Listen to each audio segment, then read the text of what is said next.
দুটো নিরামিষ রেসিপি একটা ভিডিওর মাধ্যমে দেখালে কেমন হয়? আজকে দেখাবো একটা থালি রেসিপি। আজকের এই ভিডিওর মাধ্যমে দুটো রেসিপি একসাথে দেখাবো। তো প্রথমে শুরু করছি ক্যাপসিকাম আলুর দম। ক্যাপসিকাম এইভাবে কেটে নিয়ে কড়াইতে রিফাইন তেল গরম করে সামান্য একটু ভেজে নেব। একটু ভাজা হয়ে গেলেই তুলে রেখে দিতে হবে। এবারে কড়াইয়ে আরও একটু রিফাইন তেল দিয়ে দেবো টমেটো, আদা, কাজু বাদাম আর লঙ্কা। এইগুলো আগে প্রথমে ভেজে নিতে হবে।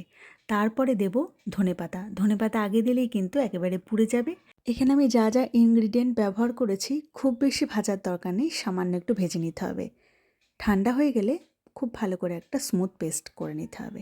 এবারে কড়াইয়ে রিফাইন তেল গরম করে দিয়ে দেবো গোটা জিরে ফোড়ন আর যে পেস্ট রেডি করলাম সেইটা, আর দিয়ে দেবো মিক্সিং জার ধোয়া জল। আবারও সামান্য একটু নাড়াচাড়া করে নিয়ে দিতে হবে একটি ভাজা মশলা। ভাজা মশলার মধ্যে আছে স্টার অ্যানিস, শুকনো লঙ্কা, গোটা গরম মশলা, গোটা জিরে, গোটা ধনে। সামান্য একটু কড়াইয়ে নেড়ে নিয়ে ঠান্ডা হলে গুঁড়ো করে নিতে হবে। এরপরে দিয়ে দেবো নুন, তারপরে দিয়ে দেবো হলুদ গুঁড়ো, আর দিয়ে দেবো কাশ্মীরি লঙ্কার গুঁড়ো, সাথে দিয়ে দেবো একটুখানি চিনি। সামান্য একটু নাড়াচাড়া করে নিয়ে এবারে দিয়ে দিতে হবে সিদ্ধ করে রাখা আলু আর ভেজে রাখা ক্যাপসিকাম। ব্যাস আর কিছুই না, বেশ ভালো করে মশলাটাকে কষিয়ে নিতে হবে। এবারে দিয়ে দিতে হবে গরম জল।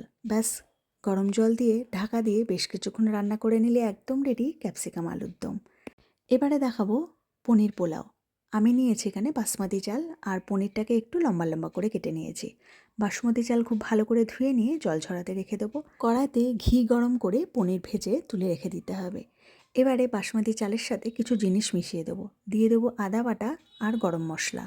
এখানে হলুদের ব্যবহার করব না, যেহেতু আমি সাদা রাখবো। খুব ভালো করে মিক্সড করে নিয়ে রেখে দেবো। এখানে পরিমাণ মতো দুধ দিয়ে এর মধ্যে একটুখানি কেশর ভিজিয়ে রাখলাম, এতে টেস্টটা বেশ ভালো আসবে। আবারও কড়াইয়ে ঘি গরম করে দিয়ে দেবো তেজপাতা আর শুকনো লঙ্কা ফোড়ন, সাথে দিয়ে দেবো গোটা গরম মশলা ফোড়ন। সামান্য একটু নাড়াচাড়া করে নিয়ে দিয়ে দেবো পরিমাণ মতো কাজু বাদাম আর কিশমিশ। বেশ কিছুক্ষণ নাড়াচাড়া করে নিয়ে এবারে দিয়ে দেবো বাসমতি চাল। আপনার এখানে আতক চালও ব্যবহার করতে পারেন। এবারে দিয়ে দিচ্ছি পরিমাণ মতো গরম জল, আর দিয়ে দেবো যে দুধ রেডি করেছিলাম সেইটা। দুধ আর জলের ব্যবহার আপনারা চালের মাপ আন্দাজে করবেন। মানে 1 কাপ চাল হলে 2 কাপ জল, সেই আন্দাজে দুধ আর জল মিশিয়ে ব্যবহার করবেন। আর আপনারা যদি চান তাহলে শুধু দুধেও এটা রান্না করে নিতে পারেন, খেতে দারুণ হবে। জল দুধ দেওয়ার পর দিয়ে দেবো পরিমাণ মতো মিষ্টি, মানে চিনি আর নুন।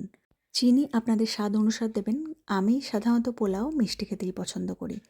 এবারে নুন চিনি দেওয়ার পর ঢাকা দিয়ে 7 থেকে 8 মিনিট রান্না করে নেওয়ার পর দিয়ে দেবো ভেজে রাখা পনির। পনির দিয়ে আবারও 5 মিনিট রান্না করে নিতে হবে। ঢাকা খুলে যদি দেখা হয় যে জল শুকায়নি, একটু চিপচিপে আছে, তাহলে গ্যাস অফ করে ঢাকা দিয়ে রেখে দিলেই জল কিন্তু শুকিয়ে যাবে। তো একেবারেই এখন রেডি ঝরঝরে পনির পোলাও।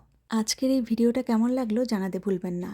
দুটো রেসিপি একসাথে দেখিয়ে দিলাম। নিরামিষ দিনের জন্য একদম ঝঞ্ঝাট ফ্রিভাবেই বানিয়ে নেওয়া যেতে পারে ক্যাপসিকাম আলুর দম সাথে পনির পোলাও।